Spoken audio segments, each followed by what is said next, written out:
Hey guys, it's Kristen. Thanks for coming to my channel. In today's video, I have 3 Dollar Tree DIYs that are farmhouse inspired. Let's get started.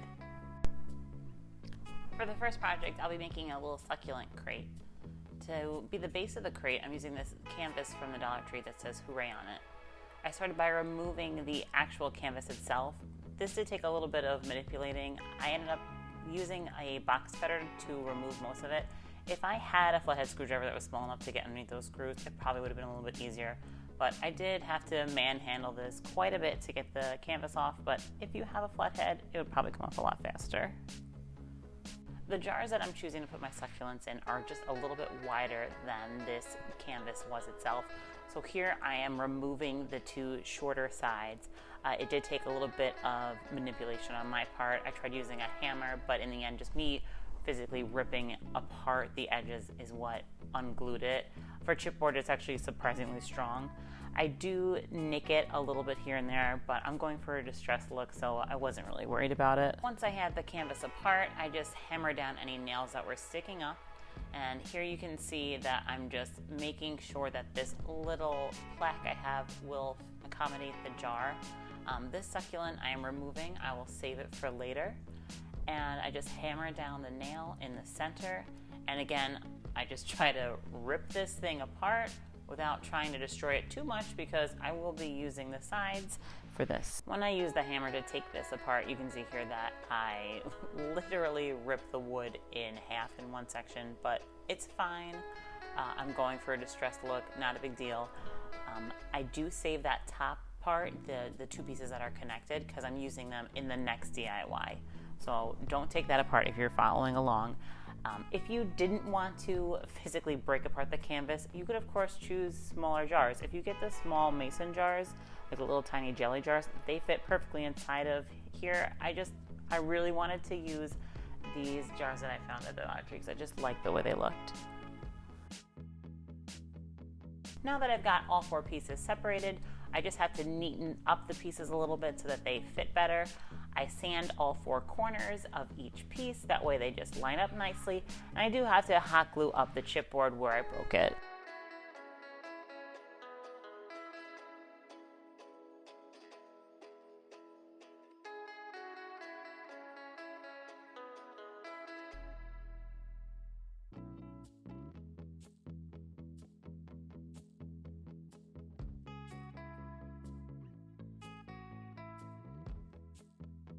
To attach the 4 sides together, I just used hot glue. The white sides here are just a tiny bit shorter than the brown chipboard in the front and the back. So I just made sure it was level in the front because I figured the bottom wasn't going to be that much of a difference. There is a lip on it, so the exterior really isn't that much different, but the interior you can see that it is a little bit shorter. Once I had all 4 sides glued on, I just added a little extra hot glue to the corners for a tiny bit of support. This piece is just going to sit on a shelf. It's not going to be played with or moved around a lot, so I'm not really worried about it being the most secure thing ever. If I was going to do something like that, I would put some brackets in it.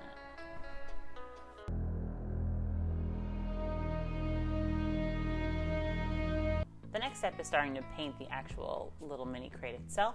So here I'm starting with some acrylic paint that I picked up at Walmart. I think it was like 50 cents. The color is burnt umber. And I'm just going around and painting some spots brown. I'm not painting the entire thing brown. I'm just kind of getting the edges where I know I'll be distressing so that it peeks through, because I'm going to go over it in white so that way you can see the brown underneath, but I want it to be mostly white. While I wait for the brown acrylic paint to dry, I got out some white Waverly chalk paint and I start painting the jars themselves. This is really easy. I'm just taking a foam brush from the Dollar Tree and brushing it on top. I did remove the black top because I would like to keep that black for a little bit of contrast. Once I had finished 1 coat of chalk paint on all 3 jars, I thought the brown paint was dry just enough. It was still a little tacky in a couple spots, but I thought that was fine. I'm not looking for a perfect finish here. To have an easy distressing of the white paint, I'm actually taking Vaseline and I'm just depositing on some of the brown spots that I know I want to distress. Where the Vaseline is, the white chalk paint is not going to stick, and you can just wipe the paint right off because it just physically will not dry on top of the Vaseline. You'll see later in the video what I'm talking about. Here you can see that I'm not applying the paint very neatly. I don't mind if there's brush strokes or it's uneven because I do want it to have an old look. While I wait for my chalk paint to dry on the mini crate, I went and did a second coat of paint on the jars.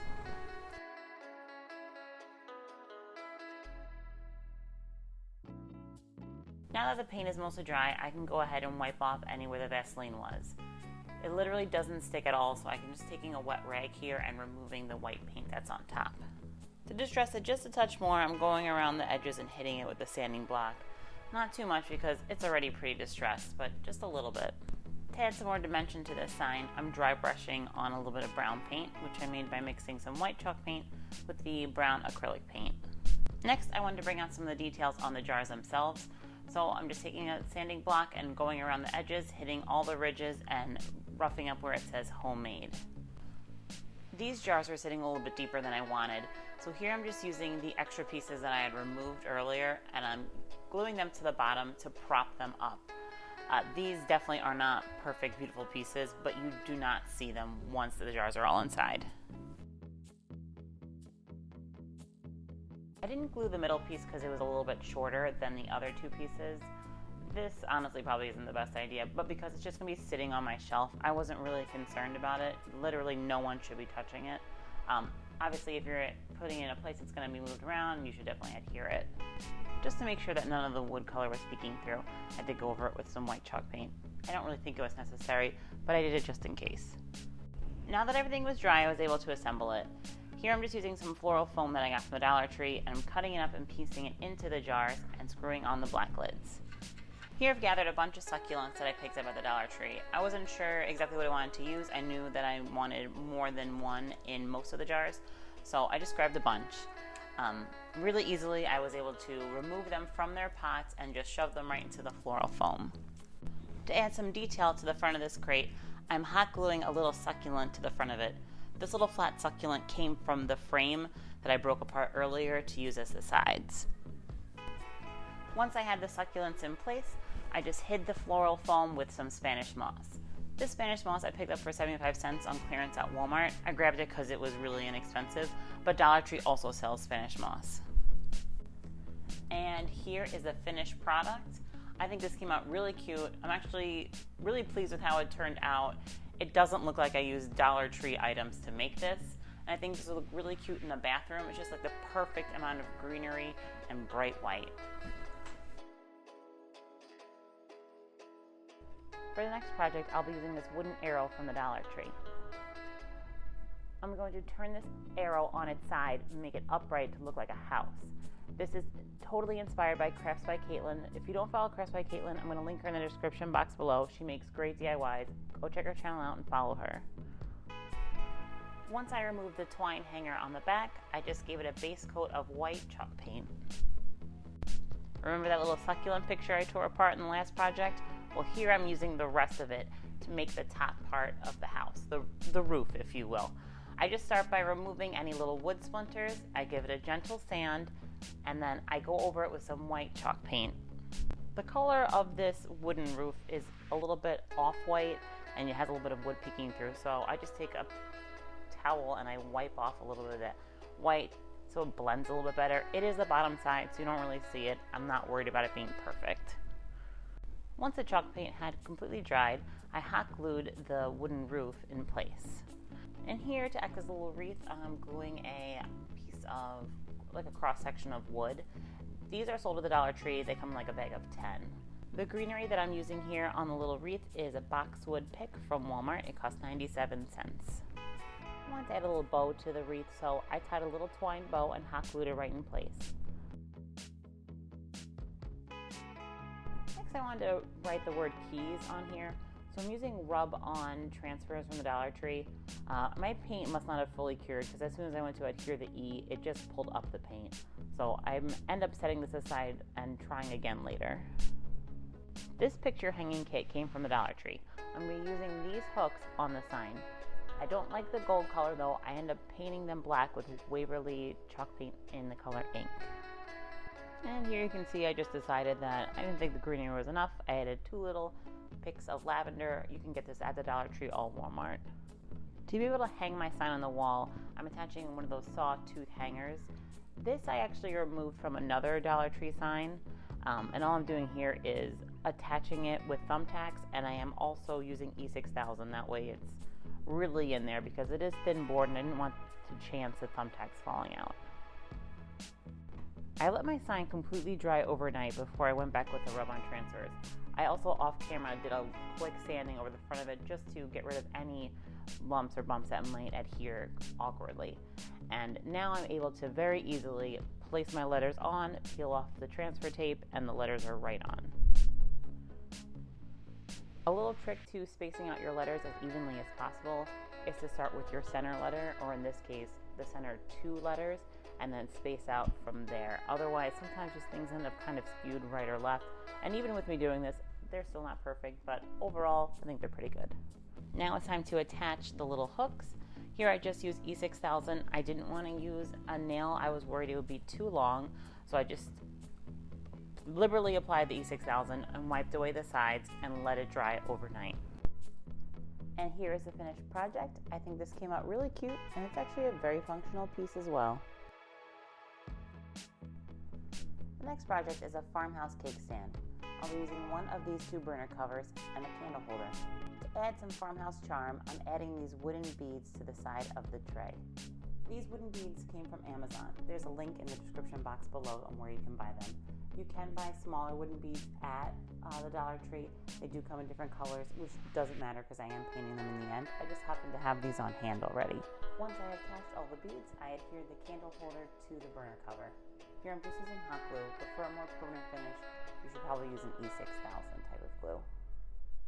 Once it was glued together, I did prime it with this gray primer. It's just what I happen to have on hand. Once I had primed my cake stand, I went over it one more time with spray paint. This is Krylon Chalky Finish White Spray Paint. Now that the spray paint had dried, I wanted to go over the whole piece with some white chalk paint. I know this seems a little bit counterintuitive, but the reason that I used the spray paint was to get in all the grooves of this piece. I was worried that I just wouldn't be able to get it with the chalk paint. And this also does give a little bit of that wood grain type of texture to the piece.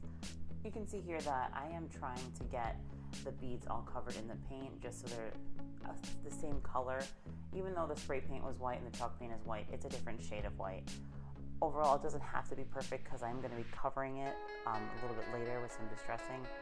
But this is also why I use that spray paint, because I just knew I wouldn't be able to get into all those little crannies without using spray paint.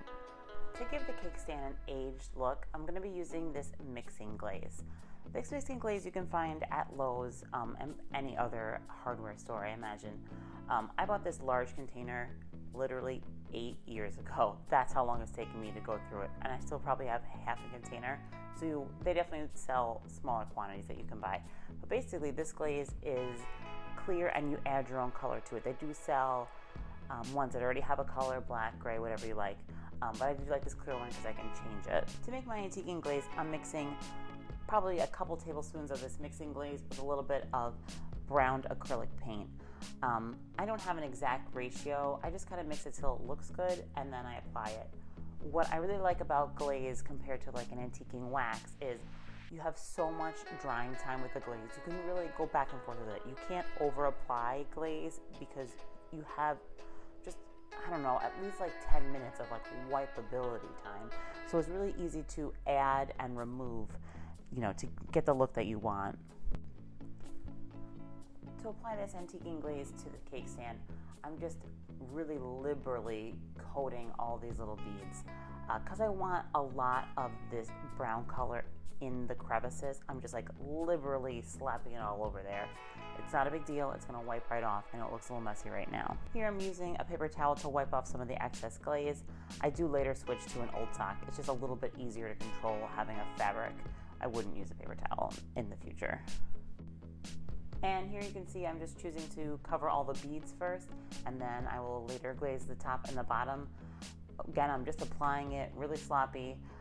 The camera does go in and out of focus because I'm getting kind of close to it. Next time I'm going to zoom out quite a bit. Once I glazed all the beads, I moved on to the top portion of the stand. I'm taking the brush in the same direction, that way it gives the appearance of wood grain. And lastly, I just do the same thing to the bottom. Apply the glaze in the same direction. That way it looks like wood grain, and then wipe off the excess. And here is the finished stand. I absolutely love how this came out. It is really, really pretty. I wouldn't have ever guessed it is made with Dollar Tree products.